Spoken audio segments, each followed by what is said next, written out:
What is up, you guys? So I haven't made a real cryptocurrency video in a long time, and I do think there's one question on everybody's minds. What percentage of people like to be peed on? It's got to be below 1%. Now, one thing's for sure that we've had a lot of small pumps. Bitcoin has seen three little pumps. We've seen baby pump, we've seen mama pump, and we've seen daddy pump. But I think everybody's waiting for that last big pump. As well, I think that the hate between the Bitcoin and the Bitcoin Cash community seems to have died down a little bit. It's not Bcash, it's Bitcoin Cash. And kind of what we're left with are genuine holders who are waiting for the next bull market. Why did you leave me? And I think that definitely left a lot of people upset.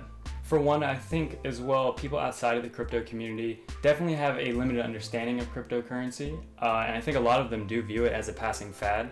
A lot of people were excited about it back in 2017. Even people that didn't necessarily buy in, people were hype on the idea, family members all around. But I'm sure many of those people now, and even some people who did buy in, now think of it as a passing trend that won't ever return to its previous greatness. Things like Steve Jobs, Star Wars, even Fortnite. Hey, I'm Will Smith and I love Fortnite. Oh! But as many of you know, and many of you also agree with, I don't think it's a passing fad. And I think a lot of really intelligent people are spot on about where the future of cryptocurrency, and Bitcoin in particular, are headed. You know, I don't even really think that it's gotten started yet, both in terms of price, definitely in terms of adoption, and if anything, it's more similar to maybe the cell phone. Cell phones are becoming bigger and bigger. I don't have to tell you this. You don't have to watch a YouTube video to hear about how cell phones and mobile carriers Cell phones were not expected to catch on by the public at large. However, they ended up being insanely successful, and everybody, literally pretty much everybody, has a cell phone.